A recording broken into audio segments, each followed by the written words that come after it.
Hey Eagles fans, I'm Thomas Mott. Welcome into the Eagles Report, and today, Philadelphia did not sign a wide receiver. What can they do now? We'll give you some free agent options and also look back at the free agents the Eagles did not sign. Thumbs up this video if you're sitting at home right now, bored out of your mind because of quarantine. Give this video a thumbs up. Without further ado, let's go ahead and jump right in.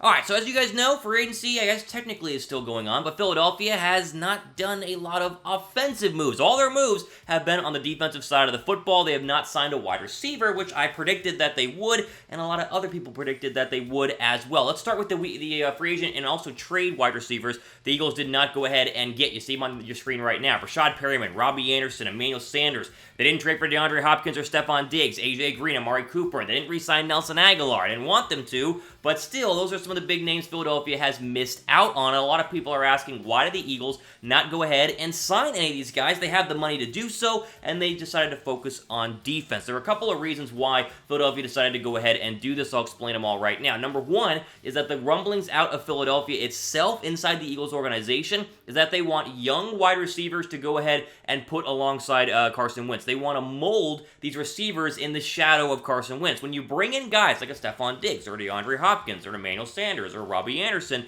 they all have their own playing style. They all have their own way of doing things, and they don't want to have any sort of unmeshing with Carson Wentz. They don't want to have a situation where Alshon Jeffery comes in, does well in the beginning, but then with a little bit of, struggles here and there, and Nick Foles playing very, very well, kind of turned against Carson Wentz, according to all reports saying that Alshon was the one who was talking bad about Carson Wentz behind his back in the locker room. They don't want to repeat of Alshon Jeffery. So the rumors and reports out of Philadelphia, which have been sourced by multiple Eagle beat writers up there, Philadelphia Inquirer, and also with different websites, have said they want young bucks to go ahead and bring around Carson Wentz and build the offense solely around Wentz and not have any sort of outside distractions. Now, does that actually make sense? Does that actually work? You can see, yeah, it does make sense. It means they're probably going to go to the NFL draft, take a receiver at number 21. They might take a receiver in the second round as well. I think they still need to add 2 wide receivers, but it kind of shows you why Philadelphia decided not to dip into the free agency and trade pool to go ahead and get a wide receiver. Now, again, I would have traded for DeAndre Hopkins. I don't care that DeAndre Hopkins has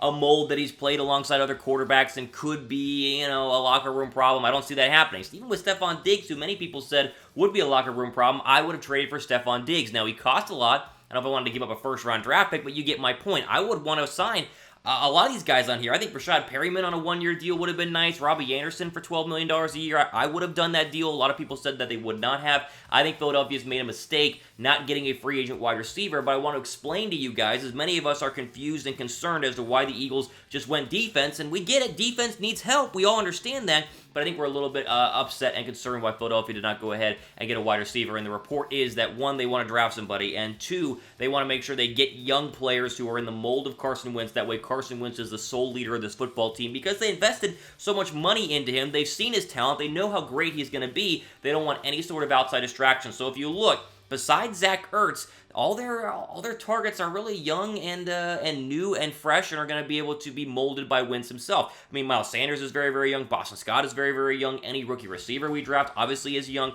Greg Ward is young. J.J. Arcega-Whiteside is young. They got rid of Nelson Aguilar. They still have Alshon Jeffery, but that could change in the near future. So it makes sense as to why. I'm not saying I agree with it, but I wanted to go ahead and explain it to you guys here on the Eagles Report. Moving on, go ahead and throw up the Eagles' current wide receiver depth chart. Here's what we're dealing with in terms of who's going to be playing on the Philadelphia Eagles in 2020. Obviously, Alshon is technically still there. That could change. Deshaun Jackson is the only real veteran presence here, and the Eagles are signed and committed to him through 2020, so it makes sense why they're going to go ahead and keep him. And they need him. He's shown that he's going to be a pivotal piece of the Carson Wentz offense. Just look at his 2 touchdowns and over 100 yards receiving in the Washington Redskins game week 1. Greg Ward, J.J. Arcega-Whiteside, Robert Davis, those are your kind of main wide receiver targets. And then, of course, Deontay Burnett, Shelton Gibson, Marcus Green. A lot of these guys that will never see the actual Eagle playing field. They'll be practice squad guys and trying to, work their way up the roster like J.J.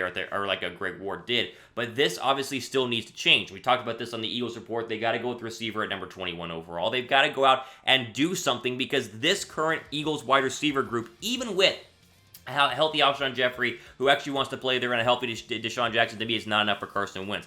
The whole point of Eagles adding a receiver, and I've talked about this all offseason, is to get weapons for Carson Wentz now. Like, you've got to get talent now. Now, you can get it in the draft. Like, you draft Justin Jefferson, draft Tee Higgins, draft Henry Ruggs. That's talent now for Carson Wentz. That's fine. But Wentz is in the prime of his career, and quarterbacks, yes, their career prime can be extended well into their 30s, but you want to give him talent now. That way we're not looking back, 5-10 years from now going, man, one, they've given Carson Wentz some weapons, just like what they're doing with Russell Wilson. Russell Wilson has not had a lot of outside weapons until this past year whenever they got DK Metcalf, and even then, Metcalf is still not a star wide receiver that you'd like to see paired with Russell Wilson up there in Seattle. So Philadelphia, to me, has got to get receivers that way they don't waste the prime of Carson Wentz's career. And I love what they did in free agency in terms of the cornerback and Javon Hargrave and all the moves that they made are all great. Will Parks, I mean, they are going to help out Carson Wentz on the defensive side because hopefully we'll get more stops, but you still need to address offense, and I think we're leaning towards the NFL draft as being that spot. I want to go ahead and throw up, and I know this was in the title, I'll go ahead and throw up the graphic right now. The wide receivers that are still available. You're probably asking Thomas, is there anybody out there that the Philadelphia Eagles could go ahead and sign right now to play wide receiver? Well, the answer is technically yes, but the answer is technically no as well because look at the list. It's not that good. Ted Ginn, Tavon Austin, Chris Hogan, Cody Latimer, Demaryius Thomas, Tajay Sharp, Paul Richardson. Those were the best of the best that I could find still available on the free agent market, and depending on when you watch this video, others might be signed. Now, you could make an argument for a Ted Ginn. He's a speedster guy. Maybe a Tavon Austin. He's kind of a speed guy that never really worked out with Dak Prescott in Dallas. Chris Hogan's played good slot, I guess, minutes, good slot catches, slot possessions with Tom Brady up there in New England, but feels more like a product of Brady and Belichick instead of actually being a good slot receiver. Cody Latimer was a Bronco. He's actually the last receiver to ever catch a pass from Peyton Manning in Super Bowl 50 on that two-point conversion.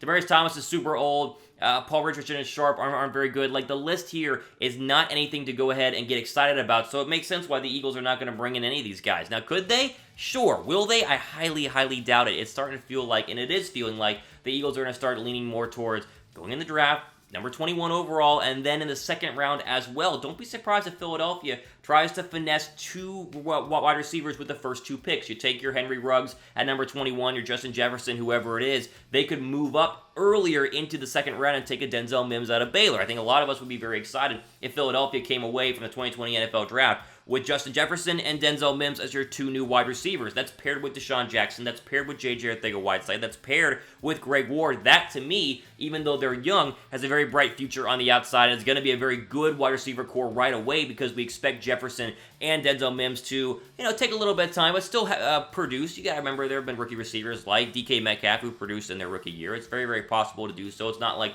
other positions in the National Football League where players struggle early on and then take some time to go ahead and get ready to go. But that would be good enough, plus healthy Deshaun Jackson and plus, year two starter Greg Ward. I think the Eagles would go ahead and be okay. So, the whole point of this video is to show you guys why they did not sign any free agent wide receivers, why I disagree with that. I still think that despite the idea of wanting young guns for Carson Wentz, you still could have dipped in to the free agency pool and gotten a Robbie Anderson or a Breshad Perriman for 1 year and $9 million. It would have been just fine.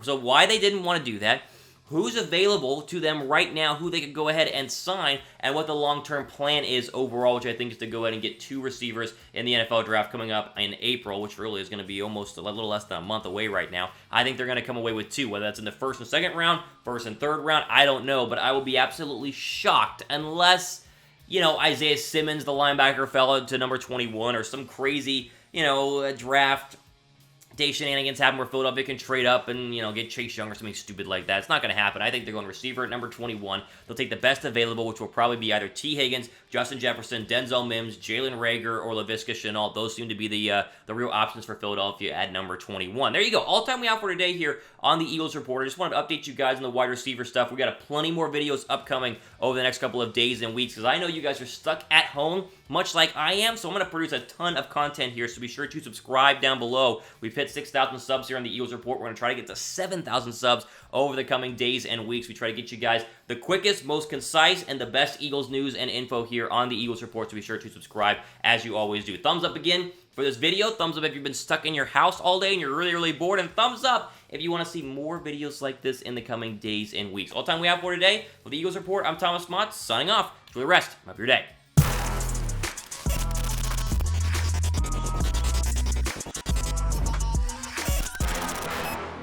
Did you like that video? Thanks for watching, but why don't you click this video right here, because we did it just a couple of days ago, and guess what?